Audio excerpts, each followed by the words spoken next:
वरिहन्ताणं नमो सिद्धाणं नमो वायरीयाणं नमो वज्रायाणं नमो लोये सौवसाहूणम्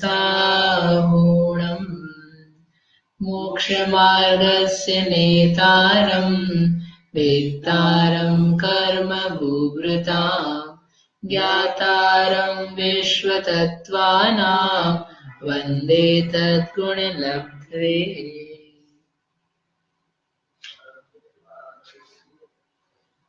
आज अपन निमित्त उपादान के बारे में पढ़ेंगे। ग्रंथ सारे जितने हैं जैन, उन सारे ग्रंथों में इसका वर्णन आता है। कभी आपने सुना होगा ना शब्द निमित्त उपादान, बार बार आते रहते हैं। उपादान तो फिर भी कम सुना होगा, निमित्त तो ज्यादा ही सुना होगा। इतना ज्यादा सुन लिया होगा कि भले आपको अर्थ नहीं पता हो, फिर भी आपने उसका प्रयोग करना चालू कर दिया होगा कि ये तो निमित्त है, इस कार्य का ये निमित्त है, इसमें वो निमित्त पड़ा, कर्म का होता है निमित्त है। ऐसे अपन निमित्त का जो शब्द है उसको हम ना भी जानते हुए अनायास ही प्रयोग करना चालू कर देते हैं, जो सुन करके ऐसा लगता है कि यहाँ ये आ गया, सेट हो गया। और इसी के साथ में लेकिन उसका जोड़ीदार एक और शब्द है, उसको बोलते हैं उपादान। ये दो चीजें हैं और ये बहुत बेसिक सी चीजें हैं जो अपने को समझनी चाहिए। निमित्त और उपादान क्यों समझनी चाहिए, कारण क्या है? व्हाट इज निमित्त उपादान?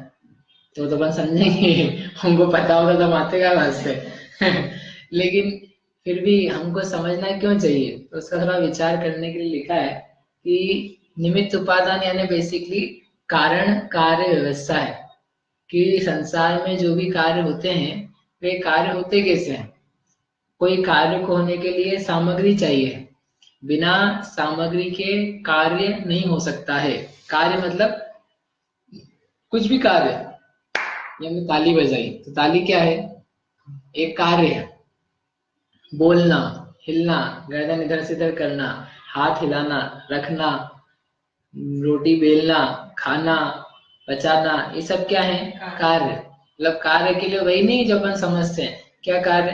कि हमने लिखा, पढ़ा, दिन भर काम किया, झाड़ू लगाया, ये कार्य है। ये तो कार्य है ही, लेकिन इसके अलावा कार्य और भी बहुत सारे हैं जिनको हम कार्य की श्रेणी में नहीं गिनते हैं। ये यहाँ पुस्तक रखी हुई है ना, आपको लग रहा है कुछ कार्य है यहाँ? क्या कार्य हो रहा है? कुछ कार्य नहीं। यदि इसको उठा के यहाँ से यूं रखे, अब कार्य हुआ, और अभी यहाँ रखा हुआ है तो कुछ कार्य हो रहा है। तो ऐसा लग रहा है कुछ कार्य नहीं हो रहा है, तो कह रहे कि भाई कार्य हो रहा है इसका। क्या कार्य है? ये पुस्तक यहाँ स्थिर है, इसका स्थिर होना भी एक कार्य है। क्योंकि यदि आप इसके स्थिर होने को कार्य नहीं मानोगे तो आपको एक अधर्म द्रव्य नाम का जो द्रव्य है उसकी कोई जरूरत ही नहीं है ना क्योंकि वो काम हेल्प करता है ना, इसमें उसमें कारण बनता है। तो ये स्थिर रहने का कार्य है और कुछ नहीं। तो हम जगह यहाँ पा रहे हैं, वो भी एक कार्य है। आपके घर में आटा पड़ा हुआ है, अभी रात को तो कोई उठाएगा ही नहीं उसे, वैसा का वैसे ही पड़ा है। तो कुछ कार्य हो रहा है कि नहीं उस आटे में? तो ऐसा लगेगा अभी का कार्य? कार्य तो सुबह होगा जब हम उसमें से आटा निकालेंगे, आटा निकाल के गूंथेंगे, रोटी बनेगी, तब कार्य होगा। अभी का कार्य? कि ये ऐसा जनागम है जो कहता है कि कार्य तो हर समय होता है, क्योंकि कार्य हुए बिना कोई पदार्थ रह नहीं सकता है। जिसको अपन अन्य भाषा में कहें कि पदार्थ में अवस्थाएं होती है और वे अवस्थाएं प्रति समय होती हैं। हर पल द्रव्य यानी पदार्थ बदलता है, तो जब बदलेगा तो उसका बदलना ही अपने आप में एक कार्य है। कि कार्य यानी क्या होता है? जो पहले नहीं था उसको अपन ने कर दिया, वही तो कार्य कहलाता है। जो चीज नहीं थी पहले और वो आ गई, तो उसके आने को ही क्या कहा जाता है? कार्य कहा जाता है। कि कार्य हो गया। पहले रोटी नहीं थी और आपने बना दी, रख दिया, तो आप क्या कहोगे? मैंने कार्य किया। आटा था, वो गूंथ दिया, तो पहले गूंथा हुआ नहीं था, तो आप क्या कहोगे? हमने काम कर दिया। अब गूंथा हुआ पड़ा हुआ है, आप कुछ नया नहीं कर रहे हो, तो आपको क्या लगता है? हमने काम नहीं किया है। यानी आप कार्य कहाँ पर देखते हो? चेंज होने में, बदलाव में, ठीक है ना। यानी मोटे मोटे रूप में कार्य यानी कुछ बदलाव होना, कुछ परिवर्तन होना, उसको हम कार्य के रूप में गिनते हैं। इतना तो सभी मानेंगे। अब बस इतनी सी बात बचती है कि ये बदलाव कब कब होते हैं, कितनी कितनी देर में होते हैं। तो उसका उत्तर जिनागम देता है कि पदार्थ में प्रत्येक समय बदलाव होते हैं, क्योंकि प्रत्येक पदार्थ में द्रव्यत्व नाम का गुण है, अथवा प्रत्येक पदार्थ उत्पाद व द्रव्य युक्तम सत वाला है, अथवा अन्यकांत अपन ने पढ़ा था तो उसमें समझा था कि प्रत्येक पदार्थ में नित्य अनित्य ये दो धर्म है, और उसकी अनित्यता के कारण से वो प्रति समय अपना रूप परिवर्तित करता है। ठीक है ना, मैंने आपको तीन तरीके से समझा दिया, द्रव्यत्व गुण से, उत्पाद व द्रव्य से, नित्य अनित्य से, कि हर एक पदार्थ में प्रति समय परिवर्तन पाया जाएगा। और जब परिवर्तन पाया जाएगा तो उसमें कार्य तो होगा ही होगा। ये परिवर्तन का नाम ही हमको कार्य समझ में आता है। भले आपको ना दिखे, भले आपको उसमें ऐसा लग ही नहीं रहा है कि कुछ काम है, कि आपकी डेफिनेशन तो बहुत मोटी मोटी सी है कार्य की। क्या डेफिनेशन है आपकी कार्य की? बदलाव तो चाहिए आपको, बदलाव वाला तो आपने पॉइंट बता ही दिया, लेकिन बदलाव ऐसा होना चाहिए जो हमको दिखे, तो हम कार्य मानेंगे। यदि हमको नहीं दिख रहा है, जैसे मैं चुप बैठा हूँ, कुछ कार्य हुआ क्या? कुछ तो काम नहीं हुआ। हाँ बोल रहा हूँ, मैं बोल रहा हूँ, इस समय कार्य हुआ क्या? हाँ हाँ तब तो हुआ। तब क्या हुआ? आवाज नहीं की मैं 5 मिनट तक, तो कोई काम नहीं हुआ ना। 5 मिनट का, सॉरी 1 सेकेंड, और 1 सेकेंड आप लोगों ने भी कोई काम नहीं किया, क्योंकि जब मैंने कार्य नहीं किया तो आपको कुछ बना ही नहीं ना। ऐसा लगता है, तो कहते हैं ऐसा नहीं। आपकी जो मोटी मोटी बातें हैं वो अपने पास रखो, लेकिन यहाँ पर अब जो यथावत वस्तु व्यवस्था है उसका हम आपको बताना चाहते हैं। ठीक है, तो यह हुआ कार्य। अब ये तो कार्य की सिद्धि हुई कि कार्य होता है। अब इस कार्य के होने में कारण चाहिए है, क्योंकि कोई भी काम होगा तो उसके लिए जब तक उसकी सामग्री नहीं मिलेगी तो काम कैसे बनेगा। जैसे घर बनाना है किसी को, तो घर बनाने का उसको काम करना है, तो ले घर बनाना है, बनाओ। तो ऐसे कैसे बनेगा? क्या चाहिए उसके लिए?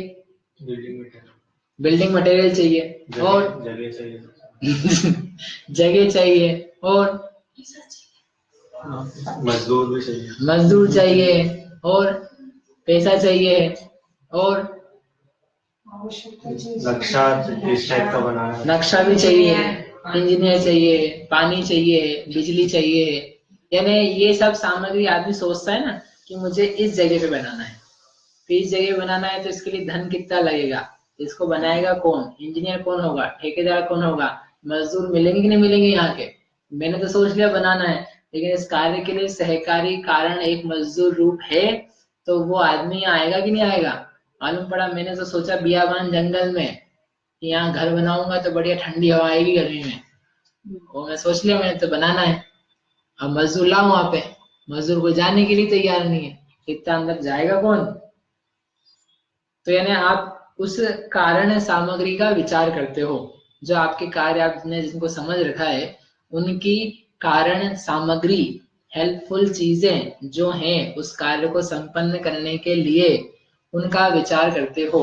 इसी प्रकार से अपने को यहाँ पर जो जो कार्य हैं, एक एक सूक्ष्म सूक्ष्म कार्य या स्थूल कार्य, उन सब की कारण सामग्री का विचार करना है। उसी कारण सामग्री को शास्त्र की भाषा में निमित्त और उपादान इन दो नामों से पुकारा जाता है। ठीक है, तो यानी हम ये क्या, ये बहुत वैज्ञानिक टॉपिक है, क्या कारण कार्य व्यवस्था का टॉपिक है, कि कोई भी कार्य होगा तो होगा कैसे आखिर। आप लोग ने अभी तक वैसे प्रश्न नहीं किया कि इसमें हमको यहाँ बुलाने की क्या जरूरत थी, ये तो हम जानते हैं कि कार्य कैसे होगा। बताओ कौन सा कार्य कराना है? रोटी बनाना हम जानते हैं, पैसा कमाना हम जानते हैं, घर बनाना हम जानते हैं, बच्चे पालना हम जानते हैं, मंदिर जाना हम जानते हैं, मंदिर बनाना, पूजा करना, विधान करना, शास्त्र सुनना, ये सब काम हम जानते हैं। क्या बस यही बताने के लिए हमको बुलाए हो? तो ये काम तो भैया वी नो ऑलरेडी, हमको पहले से ही पता है। तो आप क्या वास्ते आ गया, बैठ तो गए, बैठना तो पड़ेगा जबरदस्ती।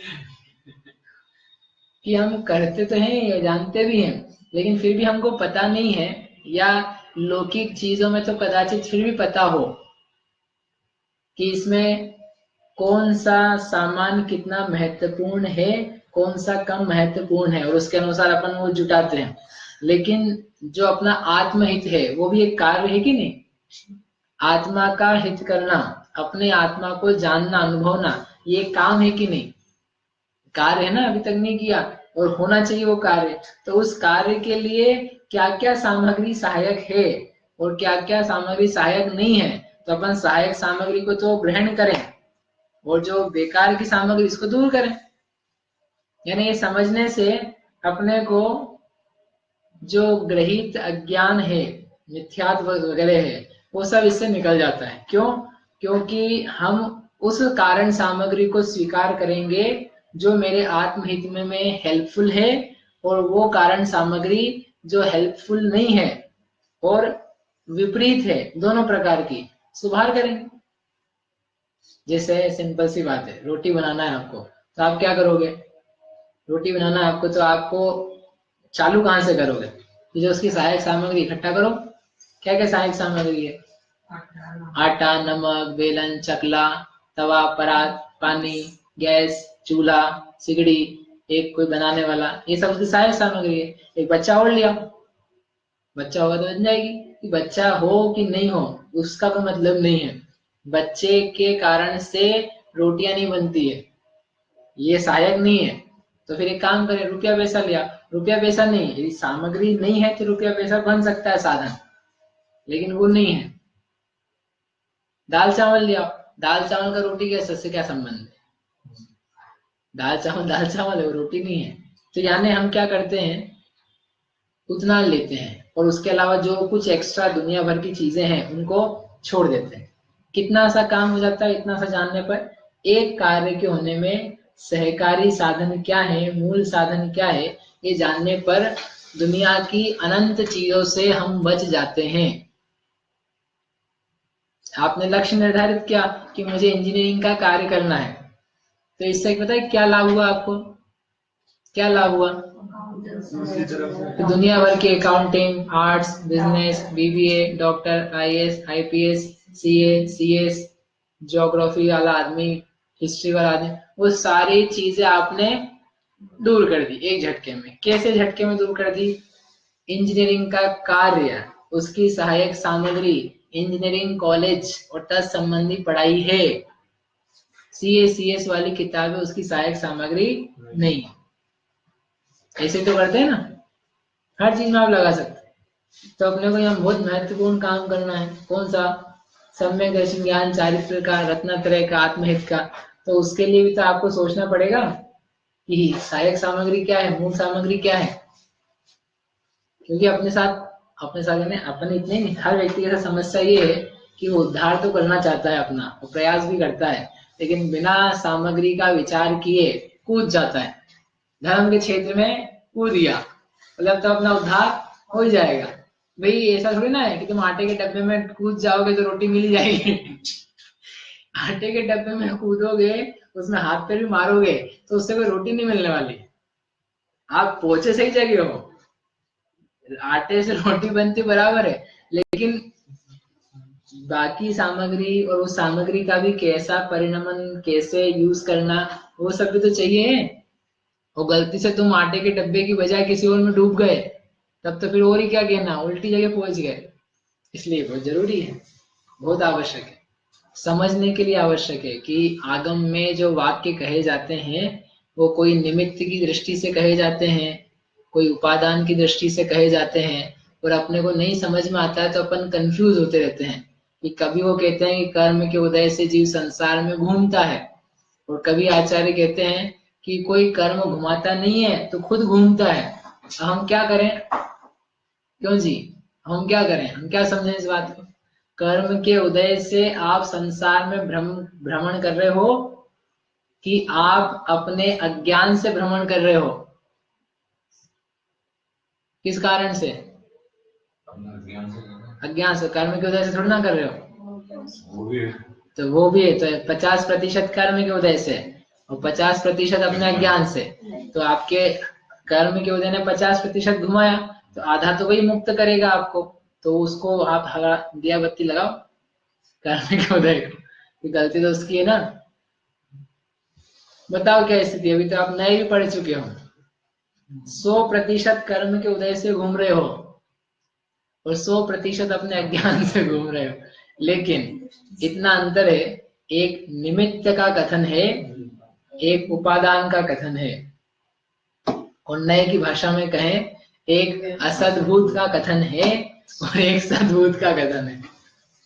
एक असत्यार्थ है, संयोग का कथन किया है प्रयोजन से, और एक वास्तविक बात है, उसको पदार्थ की अंतर्गत लेकर के व्यवहार ने ऐसे कहा है। लेकिन ये समझ नहीं पाते, तो अपन या तो इससे भी होता है, इससे भी होता है, या तो ऐसा कहेंगे कर्म की वजह से भी होता है, थोड़ा कर्म की वजह से, थोड़ा इससे, ऐसे चलता है। ज्यादा करके जो लोग हैं ना, वो गड़बड़ में रहते हैं, और ज्यादा दिमाग लगाए तो बोले अपने समझ में नहीं आता है, छोड़ दो। ये जैन धर्म यानी सबसे कठिन धर्म है, हर चीज में क्योंकि ये ना, एक तो मुनि बनो तो नग्न होना पड़ेगा, तो ये बड़ा कष्ट है। तो यहाँ तो अपना नंबर ऐसे ही कट गया। और फिर उपवास करो, वो भी निर्जल उपवास, ये बड़ा अजीब सा और कठिन धर्म है। वो पढ़ाई लिखाई इतनी करनी पड़ती है कि इनके यानी कौन कौन से शास्त्र नाम में नहीं कठिन है। रत्न करंड शावकाचार, प्रमेय कमल मार्तंड, न्याय कुमुद चंद्र, ले ऐसे नाम नहीं सुना हमने। सरल सरल से नाम रखते क्यों जी,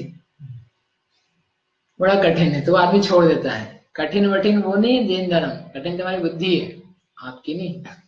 कठिन तुम्हारी बुद्धि है। आप सरल करो, सरल किसको, अपने ज्ञान को।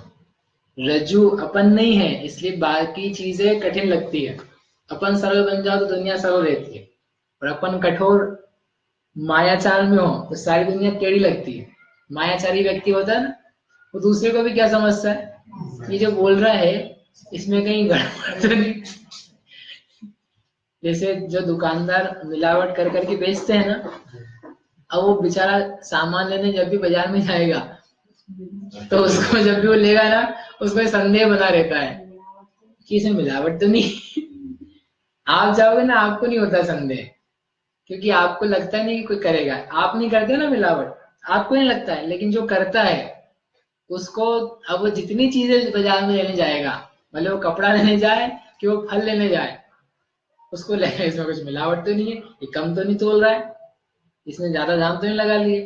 अंदर चोर है तो दुनिया चोर लगती है। दुनिया चोर नहीं है, तू चोर है, तेरे चोर को बाहर निकाल। तो नहीं तो आप ये बोलोगे सबसे, दुनिया में लूट मच रही है, सब मिला मिला करके देते हैं, खुद का नहीं देख रहा है कि खुद मिला के दे रहा है, सब मिलावटी देते हैं, सब तोल मार देते हैं, सब महंगा दे रहे हैं। एक बार अपने आप को सीधा कर ले, फिर दुनिया को देखना, फिर तुम्हें ऐसा नहीं लगेगा कि सब तोल करके कम दे रहे हैं, मिलावटी दे रहे हैं। कोई कोई दे रहे होंगे, सब नहीं कर रहे ऐसा, ठीक है।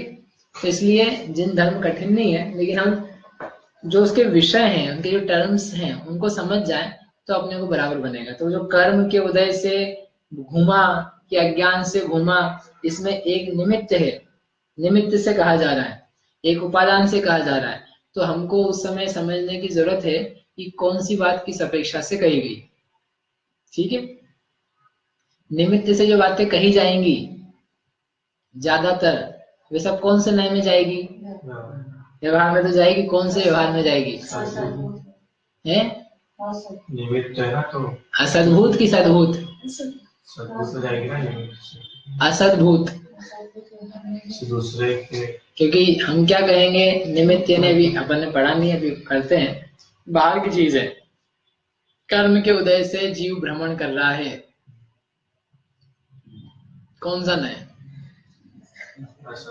असद्भुत हो गया ना। आप पढ़ाते हो इसलिए हमको समझ में आता है, हम स्कूल जाते हैं इसलिए पास हो गए हैं, मम्मी ने रोटी बनाई है, मम्मी अच्छी रोटी बनाती है, ये सब कौन से कथन है, सब निमित्त के कथन है, और सारे के सारे असद्भुत में जाएंगे।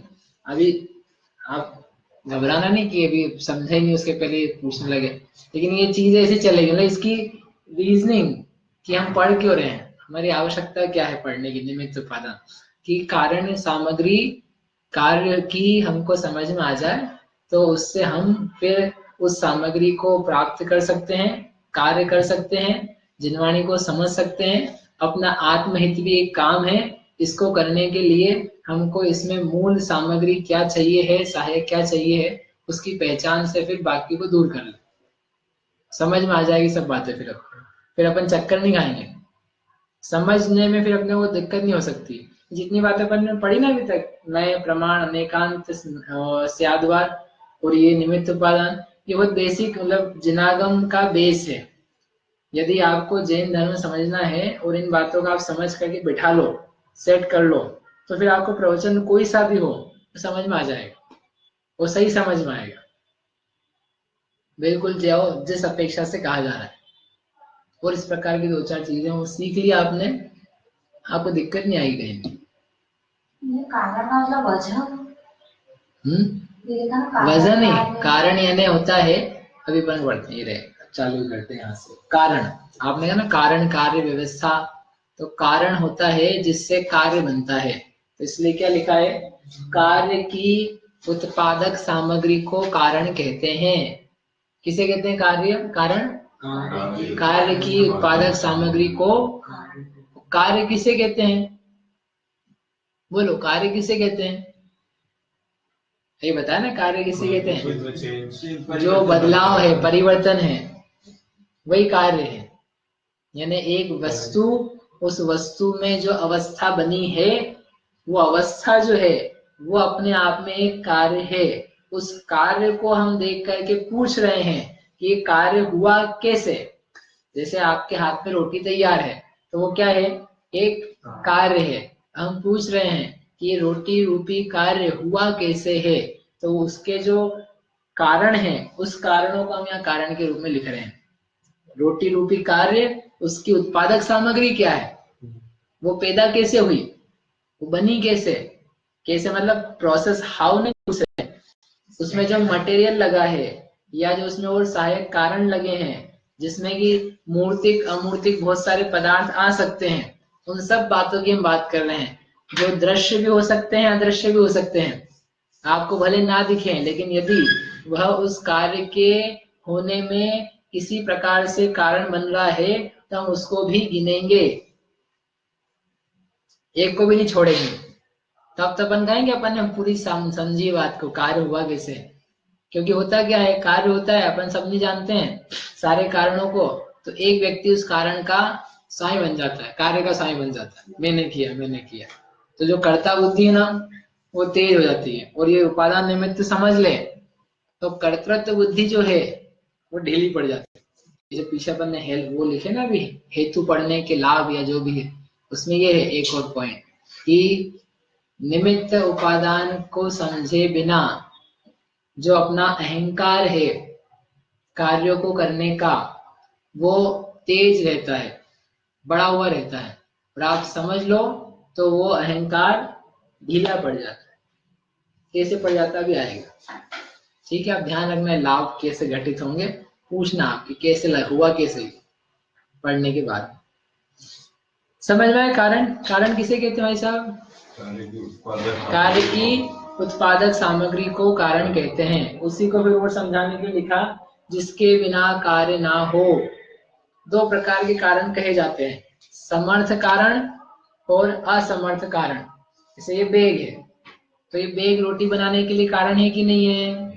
तो ये कारण तो है ना, लेकिन एक चीज पड़ी है तो ये किसी ना किसी का कारण तो होगा ना कोई तो कार्य इसके द्वारा, इसके माध्यम से, इसके निमित्त से हो सकता है। लैपटॉप रखने के लिए बैग कारण हो सकता है, तो ये कारण तो है, ठीक है ना।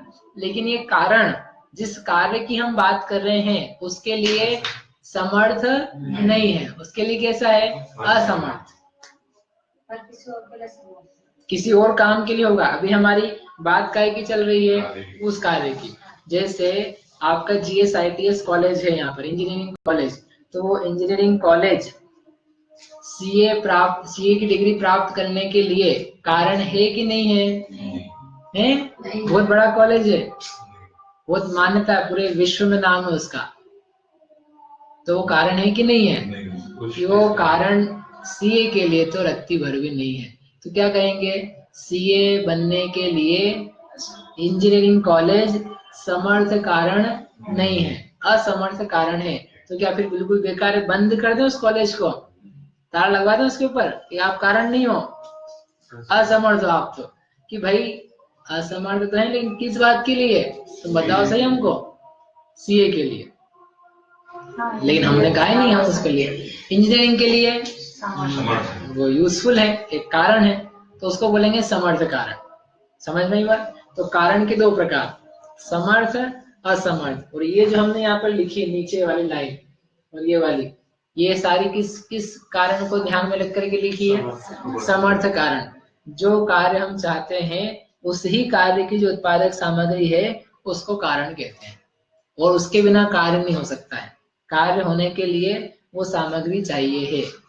ठीक है, समझ में आई बात, आ गया। ऐसे कारण के दो प्रकार हैं। कौन से दो प्रकार, उपादान कारण और निमित्त कारण। ये अपने को पढ़ना, यानी जो उपादान और निमित्त ये शब्द हैं ये कारण सामग्री का परिचय देते हैं। इनके द्वारा, इनके होने पर कोई कार्य होता है।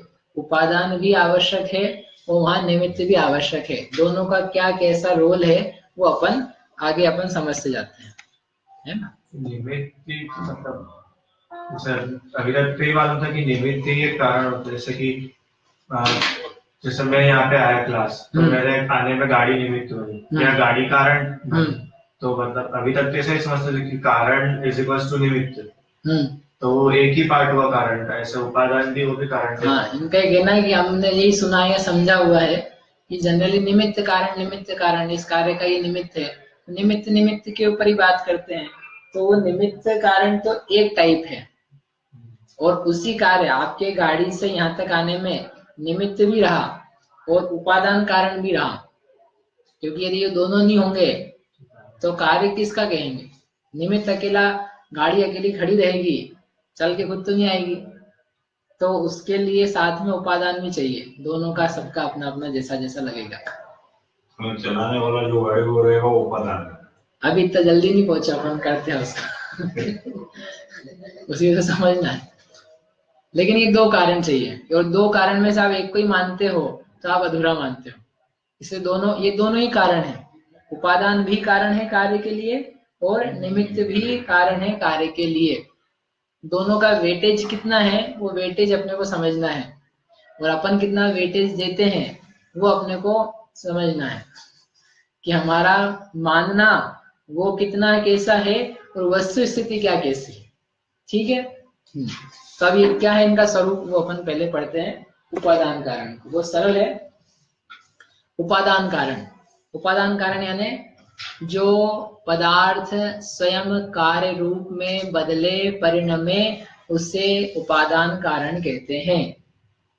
ठीक है, फिर से अभी कार्य आया था ना, कार्य किसने बताया था, कार्य किसने बताया था, वस्तु में कार्य होता है, पदार्थ में कार्य होता है। कोई पदार्थ होगा उसी का तो कार्य होगा। जैसे रोटी बनाई, तो रोटी बनाई तो ये कार्य हुआ ना, तो ये किस में हुआ काम, कोई वस्तु में हुआ कि बस हवा में हो गया, अपन ने छड़ी घुमाई फिर और रोटी आ गई। तो कराना कुछ नहीं पड़ा अपने को, तो रोटी आ गई। क्यों जी, बांसुरी बजाओ आप और रोटी तैयार हो जाए, ऐसा हो सकता है कभी? नहीं, ऐसा तो नहीं हो पाएगा। यानी उस रोटी रूपी कार्य के लिए कुछ वस्तु चाहिए, वस्तु। तो कार्य किस में होगा, वस्तु में। ठीक है ना।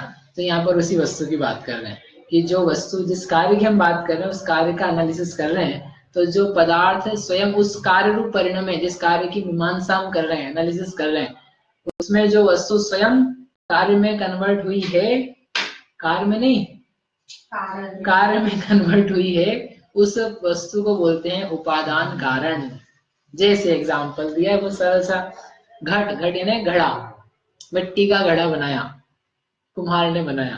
तो जो मिट्टी का घड़ा बनाया है तो उसमें हेल्पफुल सामग्री के लिए अपन चर्चा करें तो अपन सारी सामग्री की पहले बात कर लो।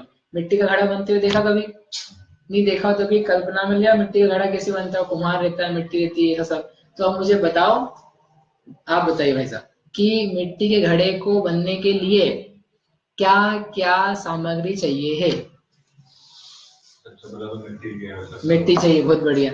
और उसमें पानी की आवश्यकता पानी की चाहिए, बढ़िया। और उसको बनाने के जो उपकरण रहता है। हाँ, तो कौन कौन से उपकरण है?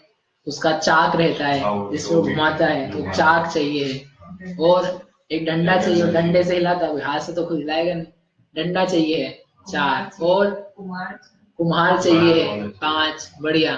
और इतनी सामग्री चाहिए मतलब, ठीक है ना। अब अपन ने 5 सामग्री रखी अपने सामने, मिट्टी, कुम्हार, पानी, चाक और वो घुमाने का डंडा, ठीक है ना। अब इतनी सब बातों में अपन ये इस बात को पूछ रहे हैं कि घड़ा बन रहा है या बन चुका है। तो घड़ा रूप जो कार्य है उसमें कौन घड़े में कन्वर्ट हुआ है? मिट्टी हुई है, पानी हुआ है, कुम्हार हुआ है, कि वो चाक हुआ है या डंडा हुआ है? कौन बदल करके घड़ा बना है? पानी। पानी तो आपका सूख चुका है, क्योंकि घड़ा बनाने के लिए वो उसको पकाया जाता है। किसको? घड़े को। वो पकाने में आग लगाई जाती, तो सारा का सारा जो जल है वो जल तो खत्म हो जाता है। तो जब खत्म होता तो डालते क्यों? वो तो फिर कुमार से जाके तुम पूछना क्यों डालते वो हमसे मत पूछो वैसा रहती व्यवस्था भी उसको शेप देने के लिए चाहिए, ठीक है ना। तो वो जल तो उसमें नहीं हुआ है, जल तो खत्म हो चुका है। कुम्हार बन गया क्या घड़ा? नहीं, कुम्हार नहीं बना। वो बन जाता तो फिर अगला घड़ा कैसे बनता एक ही घड़ा मिलता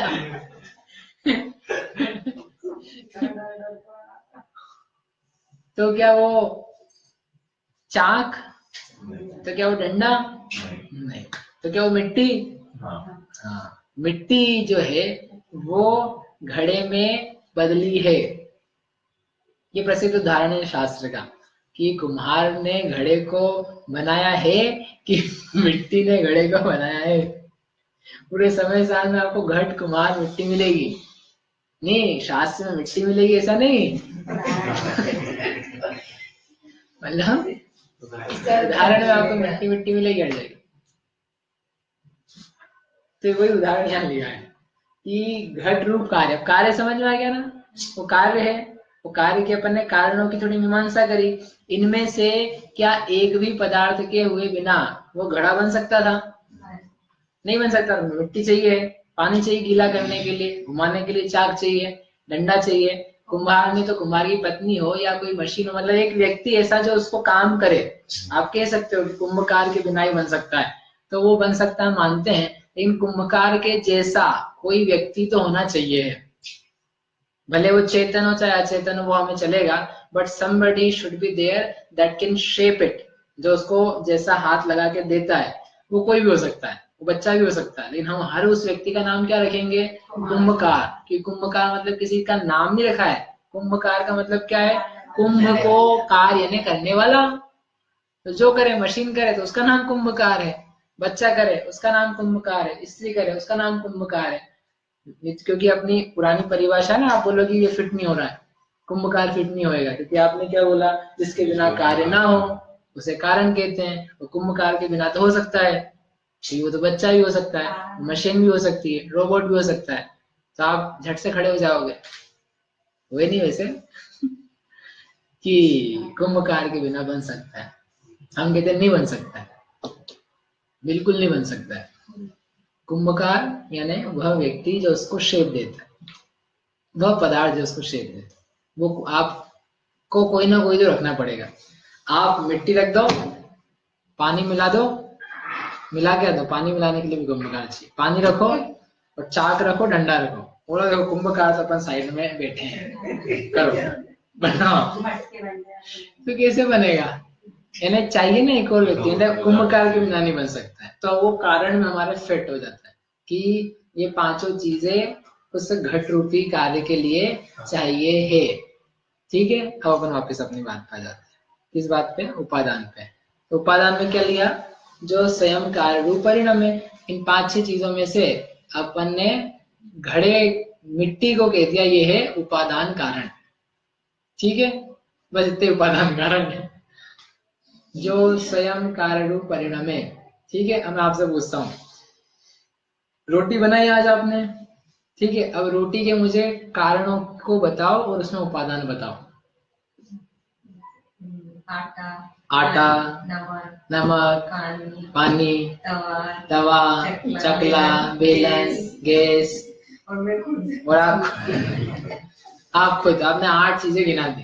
ठीक है ना, अब इन 8 चीजों में से एक भी चीज का मतलब बन सकता है क्या? मतलब नहीं बन सकता है। आटा, बेलन, चकला, नमक, ये सब चीजें चाहिए। नमक कदाचित फिर भी आप उसको आउट कर सकते हो, रविवार का दिन हो तो, बाकी दिन तो कैसे करेंगे।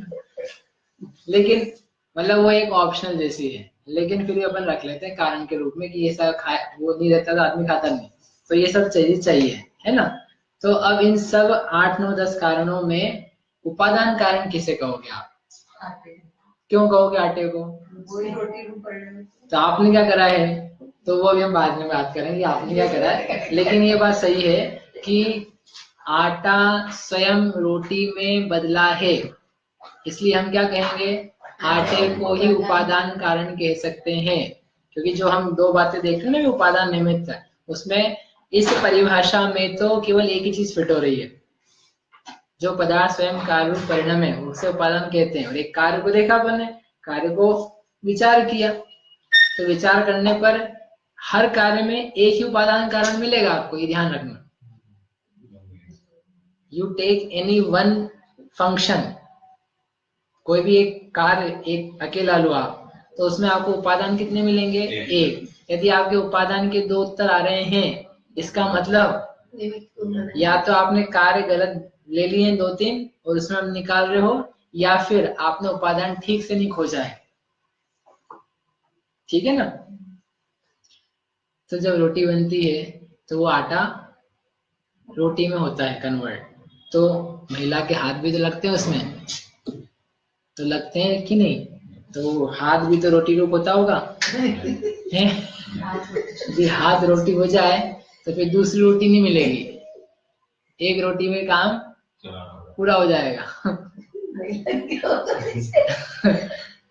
कोई हाथ भूल के भी हाथ निकालेगा रोटी बनाने में? आप सोच हर चीज में इसे लगा के कैसे कैसे होगा। अब आपसे दूसरा पूछता हूँ, अब आपका जो उदाहरण था ना, आपको बताना है कि आप गाड़ी से यहाँ पर आए, तो इसमें कार्य क्या हुआ, कार्य भी आपको पहले डिफाइन करना है। कार्य क्या हुआ और उस कार्य में कौन कौन से कारण लगे, थोड़ा सा कठिन है, बताओ। कार्य तो ये हुआ कि मेरा और गाड़ी का यहाँ का, तो ये दोनों ही चीज परिणामी थे ना अपने जगह से। हाँ, तो ये कार्य नहीं हुआ। ये एक कार्य की 2 कार्य है? 2 है ना, दो अलग अलग चीज, काम तो एक हुआ पर 2 अलग अलग चीजें हुई। तो दोनों ही एक जगह से एक जगह पे आ गई ना। तो इसलिए मैंने आपसे कहा कि कार्य डिफाइन करो मुझे पहले, कि आप गाड़ी से यहाँ पर आए हो, तो इस चीज में कार्य डिफाइन करो और उस कार्य के कारणों को मुझे बताओ। हाँ, मैं आया, ये कार्य। हाँ, तो आप आए, ये आपका कार्य है, ठीक है ना। हाँ, आप आए, एक कार्य हुआ, इस कार्य को डिफाइन कर लिया। अब इसके मुझे सहायक सामग्री बताओ। गाड़ी, गाड़ी है, मतलब फिर वो गाड़ी से रिलेटेड सब चीजें जो भी हो जाए इसमें, वो तो फिर गाड़ी में आ गई सारी, petrol, diesel, engine, tyre, horn. आप एक एक अलग अलग गिनाने लग जाओ, मेरे को पता भी नहीं वो सारे पार्ट्स। एक गाड़ी है, हाँ। रोड, उसके बाद मेरी इच्छा है कि ये भी कारण में आएगा ना, मेरी इच्छा ही नहीं होगी तो। हाँ ठीक है, इच्छा, ठीक है 3। हाँ ठीक है, 3 ही मान लेते हैं। और समय की अनुकूलता, क्लास का होना। क्लास में तो आप आते हो क्या? क्लास का होना भी कारण है ना, क्लास का होना एक कारण है, गाड़ी का होना एक कारण है, सड़क का होना कारण है, ट्रैफिक खुला मिलना कारण है, ये सब आने के कारण है। ठीक है ना, तो ये हो गए कारण। तो आपको इसमें बताना है कि उपादान क्या है। मैं खुद, आप खुद कैसे का उपादान हो?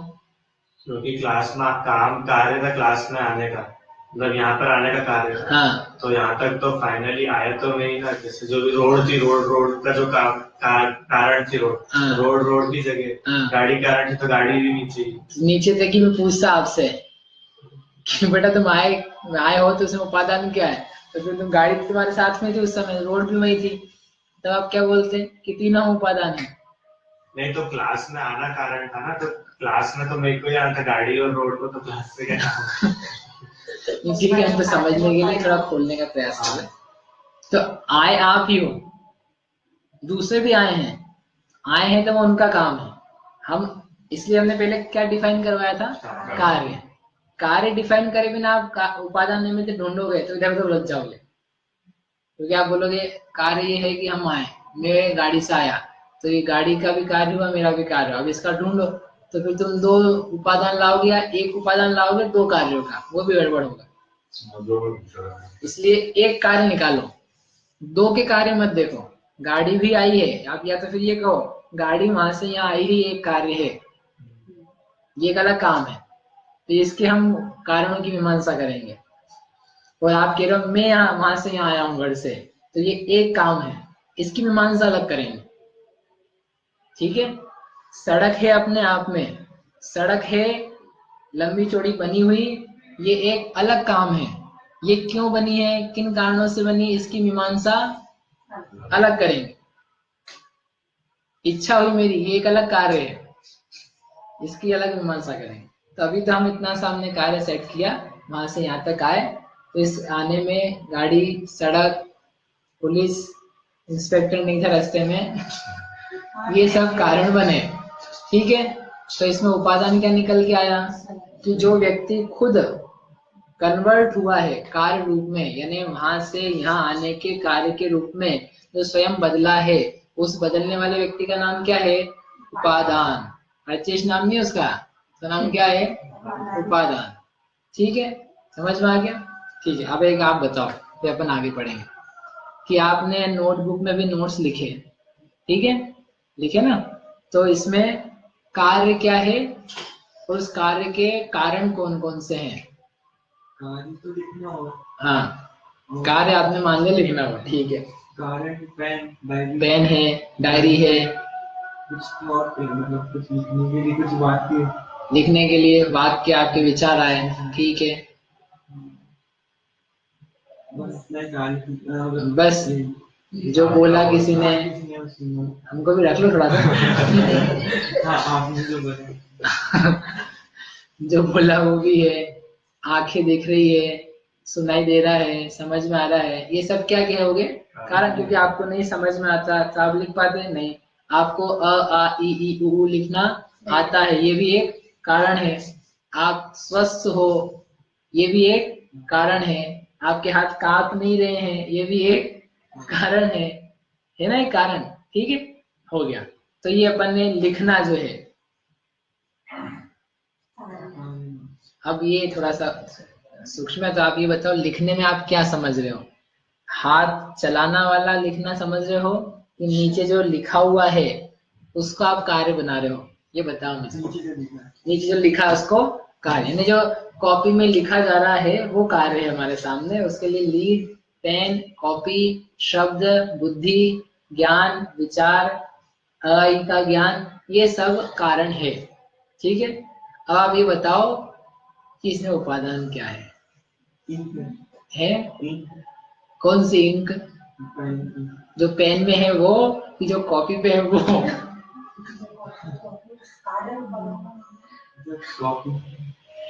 है जो कॉपी पे है वो, समझा? इतना सही है कि जो हम लिख रहे हैं तो ये काम हो रहा है, लिख रहे हैं तो अपन उस कार्य को देख रहे हैं जो सामने आ रहा है राइटिंग में ABCD के रूप में। तो वो जो कार्य है ABCD कार्य, उसका उपादान कारण मई है, दूर नहीं है। जो कार्य है ना वही आपको उपादान कारण मिलेगा, क्योंकि हमने उपादान की परिभाषा क्या रखी है, जो कार्य रूप परिणाम है। तो उपादान ढूंढने के लिए दूर कभी मत जाना, कि आप बोल रहे थे ना आप उपादान कारण हो, आपको प्रसन्न करना था हमको, तो आपने लगा दिया आप उपादान कारण हो। भाई मैं थोड़ी ना इंक बनाऊं, मैं थोड़ी ना राइटिंग बनाऊं, तो आप बोलो अच्छा पेन बना है, पेन जो आपके हाथ में है क्या वो अक्षर शब्द बना है? नहीं बना है। तो वो लीड बनी है जो उसमें है, जो वो निप है उसकी पॉइंट है, क्या वो पॉइंट भी उस लिखावट का, उन अक्षरों का उपादान कारण है? उसके बिना लिख सकते हो क्या? लिख नहीं सकते, लेकिन उपादान कारण है क्या? तो मेरे को ज्ञान नहीं होता, मेरा हाथ नहीं कांपता, उसके बिना लिख सकता था क्या? तो फिर वो हाथ खुद उपादान कारण है क्या? मतलब इतनी क्लोज वाली चीजें हैं जिसमें आप कहोगे कि इसके बिना तो काम हो ही नहीं सकता है, आप इसको उपादान में क्यों नहीं गिन रहे हो? इसको गिन लेना चाहिए कि क्लोज है कि दूर है, किसके बिना नहीं हो सकता है। हम अभी इसकी बात नहीं कर रहे, जो उपादान है कार्य में कौन कन्वर्ट हुआ, हमको तो इतनी सी बात बताओ। जैसे बेसिकली कोई घटना घट गई, पुलिस आई तो बोले यहाँ पे ये भी था, उस समय ये भी था, ऐसा था, वो वहां था, बोले ये सब मत मुझे बताओ, मुझे तो इतना बताओ कि इसके लिए जिम्मेदार कौन है। तुम हो क्या, तुम हो क्या, तुम हो क्या, नहीं इसके बिना तो होते ही नहीं, ये नहीं आता तो वो नहीं आता, वो नहीं आता तो ऊपर से नहीं गिरता, ऊपर से नहीं गिरता, तो ये सब कहानियां अपने पास रखो। मुझे मूल मुद्दे की बात बताओ कि इसके लिए मूल में जिम्मेदार कौन है। ये यही तो उनका तरीका तहकीकात। तो ये हमारा तरीका है कि हमको उपादान खोजना है, तो ये इधर उधर मत लगाओ कि हाथ के बिना नहीं होगा, निरोगी शरीर के बिना नहीं होगा, ABCD नहीं पढ़ी होती पहली कक्षा में तो कहाँ से लिखते हैं। इसलिए जो अभी लिख रहा हूँ ना उसका कारण कौन है, वो पहली क्लास का टीचर वो उसमें से आया है, वो बेचारा मर चुका है, तो उसको गिन रहे हो, वो तो है ही नहीं अभी, वो कहाँ से कार्य रूप कन्वर्ट होगा, वो सब नहीं है। तो फिर नहीं है जो सामने दिख रहा है वही हो, यानी कार्य के होने में जो कार्य जिसमें दिखेगा ना आपको, वही उसका मूल उपादान कारण है, उसके बिना काम नहीं बन पाएगा। तो उपादान जो है, जो अपन ने लिखावट करी है वो उपादान है। हाँ, लिखावट जो करी है, हाँ। लिखावट तो कार्य है, लिखावट कार्य है, लेकिन उस कार्य में कन्वर्ट कौन हुआ, बदला कौन है? जैसे अपने सरल उदाहरण थे ना इसके पहले, घड़ा बना, तो घड़ा जो बना है वो घड़ा बना किससे है? मिट्टी से बना है। घड़े ने अपना क्या करा है, परिवर्तन किया है, सॉरी मिट्टी ने अपने आप को परिवर्तित करके घड़े में लाया है, आटे ने अपने आप को परिवर्तित करके रोटी में लाया है, इस बालक ने अपने आप को पुश करके यहाँ तक लाया है। तो इन सब में अपन ने क्या देखा, वो जो वस्तु जिस कार्य को अपन ने लिया था उस कार्य में बदला कौन है, उसको अपन उपादान कहते हैं। ऐसे यहाँ अब ABCD लिखा है या उसने ABCD कॉपी में लिखा, तो वो ABCD रूप जो कार्य है वो ABCD बना कहाँ से है, उसमें वो दिख रहा है जो आपको, उसकी रचना कहाँ से हुई है? इंक से। तो इंक को क्या बोलेंगे अपन, उपादान। अब इसलिए हमने एक बार पूछा था इंक भी कौन सी, क्योंकि इंक तो आपके पेन में अभी भी है, तो वो इंक कार्य रूप कन्वर्ट हुई है क्या? वो नहीं हुई है, जो कॉपी पे उतर चुकी है वो ABCD बनी है। तो वो जो A लिखा है उस A लिखने का उपादान कारण वो वाली ही स्याही है जो वहां छपी है, तो कार्य है, तो वो कार्य में तो उपादान मिलेगा आपको। आप ये मत सोचो कि ये तो कार्य है, उपादान तो कहीं अलग होना चाहिए, नहीं नहीं, कार्य जो है वह कार्य में ही उपादान छुपा हुआ है, छुपा हुआ यानी उसी का नाम उपादान है। वास्तव में जो घड़ा है उस घड़े में उपादान है, घड़े में उपादान कहाँ है, घड़ा तो घड़ा है। अरे भाई मिट्टी तो वही है ना, जो मिट्टी है वो घड़े में तो दिखेगी आपको। जब आपने बोला घड़े में मिट्टी उपादान है, तो आपको कौन सी मिट्टी उपादान दिख रही है, जो अभी भी मिट्टी बनी हुई है वो, कि जो घड़ा बन चुकी है वो? तो अपन ने कहाँ देखा, उस घड़े में उपादान देखा ना, वो घड़े में उपादान देखा है, घड़े में क्या देखी, मिट्टी, कि ये मिट्टी से ही बना है। रोटी जब बनी, रोटी में उपादान कारण आटे को कहा, तो डब्बे का आटा उपादान है कि तुम्हारे हाथ में जो रोटी है वाला आटा, उसका उपादान का आटा कह रहे हो, उसको कह रहे हैं। यानी जो कार्य है इन सब उदाहरणों में कहा है, कार्य जो आपके सामने है उस कार्य में ही उपादान है। मूल सामग्री उसमें ही है जो बदली है, जिसने अपना सब कुछ दिया है, अपना सर्वस्व समर्पण करके उसने अपने परिवर्तन किया है। यदि अपन सब, अभी अपना पूरा हुआ नहीं यद्यपि, लेकिन जैसे अपन सब कारणों को देखें, ठीक है ना, आपका जो मिट्टी वाला था, घड़े वाला, तो उसमें घड़ा था, कुंडा था, चक्र था, धीवर नहीं, चक्र था, डंडा था, मिट्टी थी, चाक था, ये सब था। इसमें सबसे ज्यादा बलिदान किसने दिया है घड़ा बनने में? है? क्यों मिट्टी ने दिया? कुंभकार घंटे भर से बैठा था। कि कुंभकार ने हाथ चलाया है, उसने मेहनत करी है, हमें स्वीकार है, लेकिन जो सबसे ज्यादा समर्पण है, सबसे ज्यादा जो परिवर्तन है, वो मिट्टी में आया है। वो मिट्टी के पिंड से उस घड़े में आई है। तो जो मूल काम है उसमें 100% जो आपको दिखेगा वो मिट्टी का ही दिखेगा, उसमें कुंभकार नहीं घुसेगा, कुंभकार की बुद्धि नहीं घुसेगी, कुंभकार का एक भी परमाणु उसमें नहीं जाएगा, ना चाक का जाएगा, ना डंडे का जाएगा। वो सब कुछ उपादान का रहेगा। जो फाइनल प्रोडक्ट आपके हाथ में है उसमें उपादान है, उसमें कोई आपके सहयोगी नहीं है। आप पंजाब ज्वेलर से ज्वेलरी का सामान खरीद के लाए, ठीक है, तो जो सामान खरीद के लाए हो वो एक कार्य है बहन जी, वो क्या है? कार्य है। बताओ उस कार्य का कारण कौन है? ज्वेलरी खरीद के लाए थे। हाँ, ज्वेलरी लाए होंगे ना, कि सब प्रतिदेव ने लाके दी सारी। सोना। सोना तो एक कारण हुआ, और वहां तक जाना, दुकानदार खरीदना, पैसा, उसकी इच्छा, वहां तक जाना, दुकान होना, डिजाइन लगना, डिजाइन होना, उसमें पैसा, पसंद आना, और भी जो उसका सुनार है बनाने वाला, उसके जो यंत्र हैं बनाने के, वो सब उसके कारण है। इन सब में लेकिन कन्वर्जन किस में हुआ है? सुनार में, पंजाब ज्वेलर्स में, आप में, आपके पैसे में, आपकी इच्छा में, किस में बदला हुआ है? वो स्वर्ण में हुआ है। उसमें मूल मुद्दे की बात क्या है? जो आपके हाथ में जेवर है सोने का, उसमें मूल उपादान कारण मई है सोना, उसको खोजा जाता है, उसको ढूंढना है।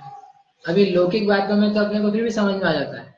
और जैसे पूछे ना, सम्यक तो है, सम्यक दर्शन है, सम्यक दर्शन है, तो सम्यक दर्शन कोई जीव प्राप्त करेगा, बराबर? तो सम्यक दर्शन का प्राप्त होने का या सम्यक दृष्टि होने का के कारण क्या क्या है, ऐसा अपन विचार करें तो क्या क्या कारण है? मिथ्यात्व कर्म, उसकी कृपा दृष्टि हो जाए, मतलब उसका उपशम क्षयक्षम हो तो सम्यक दर्शन होता है। फिर देव शास्त्र गुरु का मिलना हो, सच्चे देव शास्त्र गुरु का मिलना हो, झूठे देव शास्त्र गुरु का जाना हो, सात तत्व की श्रद्धा हो, सफल वेद विज्ञान हो, अथवा वेदना हो भयंकर, कोई बहुत पीटे तुमको तो तुमको समझ में आए कि अरे ये हो रही पिटाई, फिर तुमको लगे अरे आत्मा अच्छी थी इससे तो पिटाई तो नहीं होती। यहाँ वेदना से नहीं होता, नारकियों में होता, या किसी की रिद्धि देख करके, जाति स्मरण से, इन्हें कितने सारे कारण दिए हैं, है ना? तो ये जो सब कारण दिए हैं, इनमें से मुझे ये बताओ आप किस कारण को पकड़ते रहते हो, और मूल कारण कौन है?